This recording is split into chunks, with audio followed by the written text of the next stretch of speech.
Assalamualaikum warahmatullahi wabarakatuh. Saya Salamila Latifah dengan nomor BP 18160063 dari kelas 5 Farmasi 2 Universitas Dharma Andalas Padang. Saya perwakilan dari kelompok 2 Bahasa Indonesia akan menjelaskan materi mengenai karya ilmiah. Sebelum saya menjelaskan materi mengenai karya ilmiah, saya akan membacakan anggota kelompok 2. Yang pertama ada saya sendiri, Salamila Latifah. Yang kedua ada Iren Tarninda, yang ketiga ada Oktavianita, dan keempat ada Raja Fianasari.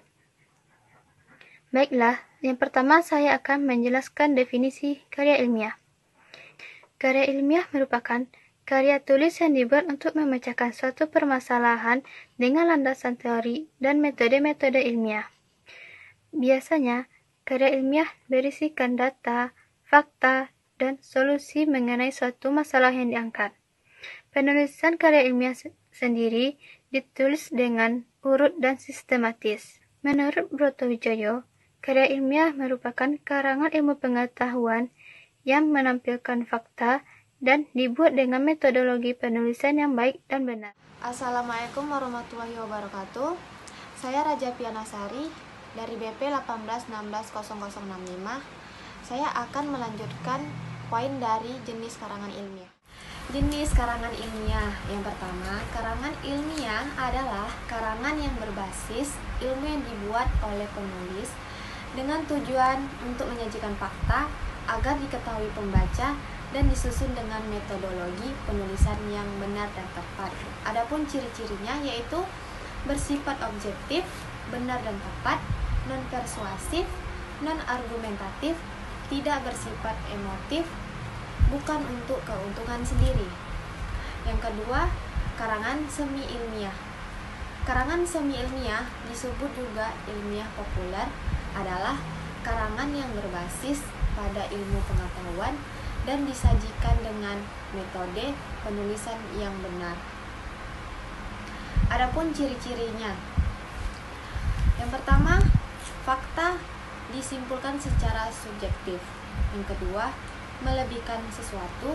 Yang ketiga, persuasif. Yang keempat, gaya bahasa formal dan populer. Yang keenam, usulan yang bersifat argumentatif. Yang ketujuh, ditulis berdasarkan pada fakta secara pribadi penulis. Yang ketiga yaitu karangan non-ilmiah. Karangan non-ilmiah adalah karangan yang mengungkapkan fakta tentang pengetahuan serta pengalaman dalam kehidupan, biasanya menggunakan bahasa yang tidak terlalu baku atau resmi. Adapun ciri-cirinya, yang pertama, berdasarkan fakta pribadi. Yang kedua, tulisan subjektif.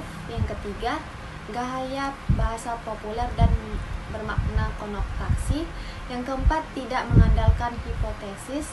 Yang kelima, dramatisir, persuasif, imajinatif, dan deskriptif.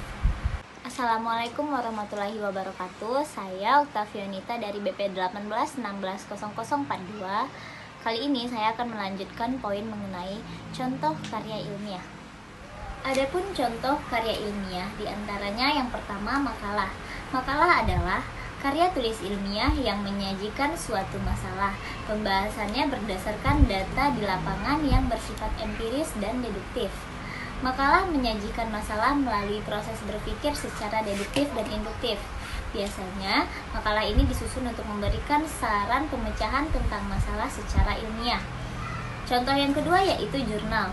Jurnal ilmiah biasanya ditulis dalam bentuk artikel, laporan penelitian, dan sebagainya. Pada umumnya, jurnal memiliki cakupan materi yang luas, namun sangat padat. Hanya terdiri dari 6 hingga 8 halaman, namun di setiap kalimatnya bernilai ilmu pengetahuan. Contoh karya ilmiah yang ketiga yaitu skripsi. Skripsi adalah karya tulis ilmiah yang mengemukakan pendapat penulis berdasarkan pendapat orang lain. Pendapat yang diajukan harus didukung oleh data dan fakta empiris dan objektif, baik berdasarkan penelitian langsung maupun tidak langsung. Skripsi ini biasanya ditulis untuk melengkapi syarat guna memperoleh gelar sarjana atau S1. Contoh karya ilmiah yang keempat yaitu tesis. Tesis adalah karya tulis ilmiah yang sifatnya lebih mendalam dibandingkan skripsi. Tesis ini mengungkapkan pengetahuan baru yang diperoleh dari penelitian terhadap satu atau lebih hipotesis. Biasanya, tesis ini ditulis oleh mahasiswa pasca sarjana untuk melengkapi syarat guna memperoleh gelar magister S2. Ini merupakan salah satu contoh penulisan karya ilmiah, yaitu jurnal. Berdasarkan jurnal ini, terdapat 3 bagian dalam penulisan karya ilmiah. Yang pertama, bagian pendahuluan. Pada bagian pendahuluan terdapat halaman judul dan abstrak. Kedua, bagian isi. Terdapat pendahuluan dan landasan teori. Pada landasan teori ini, terdapat metodologi penelitian dan hasil penelitian. Dan yang ketiga yaitu bagian penutup. Pada bagian penutup terdapat kesimpulan, saran, dan daftar kepustakaan. Saya Iren Tarninda dari BP 18160053, jurusan Farmasi Universitas Dharma Andalas. Di sini saya akan melanjutkan penjelasan mengenai persamaan dan perbedaan karya ilmiah dan karya non-ilmiah. Karya ilmiah dan karya non-ilmiah ini sama-sama berupa karangan. Namun, jika dianalisis dari sistematika, diksi, ejaan, kata hubung, isi, dan tujuan, akan ditemukan perbedaan yang signifikan. Berikut ini akan ditampilkan beberapa perbedaan karya ilmiah dan karya non-ilmiah. Pada tabel ini memuat beberapa perbedaan karya ilmiah dan karya non-ilmiah. Yang pertama berdasarkan sistematika. Karya ilmiah bersifat metodis dan sistematis. Artinya, dalam pembahasan masalah digunakan metode atau cara-cara tertentu dengan langkah-langkah yang teratur dan terkontrol. Sedangkan pada karya non-ilmiah, penulisannya tidak sistematis. Yang kedua berdasarkan diksi atau pilihan kata. Karya ilmiah menggunakan diksi yang sesuai dengan kaidah bahasa Indonesia yang benar. Ketepatan pemilihan kata berkaitan dengan suasana dan lingkungan berbahasa. Jadi, dalam karya ilmiah, bahasa yang digunakan adalah formal dengan bahasa standar atau baku. Sedangkan pada karya non-ilmiah, tidak memperhatikan pilihan kata baku, sehingga gaya bahasanya konotatif dan populer. Yang ketiga berdasarkan ejaan. Ejaan yang digunakan dalam karya ilmiah yang terdiri dari penulisan kata, tanda baca, pemakaian huruf, dan penulisan unsur serapan sesuai dengan ejaan yang disempurnakan, atau EYD. Sedangkan pada karya non-ilmiah, tidak terlalu memperhatikan ejaan yang benar. Selanjutnya berdasarkan kata hubung. Pada karya ilmiah, penggunaan kata hubung digunakan untuk menghubungkan kata dengan kata, klausa dengan klausa, atau kalimat dengan kalimat, sehingga terbentuk suatu kesatuan yang padu. Pada karya non-ilmiah juga memuat kata hubung, namun tidak mengikuti aturan kaidah bahasa Indonesia. Hal ini dapat berupa kesalahan penggunaan kata hubung, ketidaktepatan penempatan kata hubung, maupun kata hubung yang tidak sesuai. Selanjutnya berdasarkan isi. Karya ilmiah lebih banyak memuat fakta-fakta dari para ahli dan harus dilakukan penelitian terlebih dahulu sehingga penulis memiliki bahan untuk menyusun karyanya.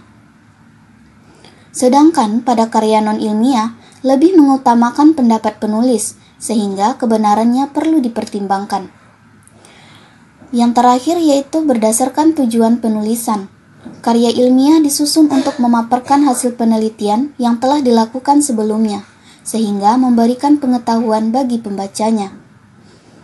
Sedangkan, karya non-ilmiah cenderung bersifat mempengaruhi, menunjukkan penilaian tanpa bukti akurat dan seringkali membujuk pembaca. Sekian penjelasan materi mengenai karya ilmiah dari kelompok 2. Apabila ada kesalahan dan kekurangan dalam penyampaian materi, saya mewakili dari kelompok 2 meminta maaf, serta terima kasih kami ucapkan atas perhatiannya. Saya sudahi dengan Assalamualaikum warahmatullahi wabarakatuh.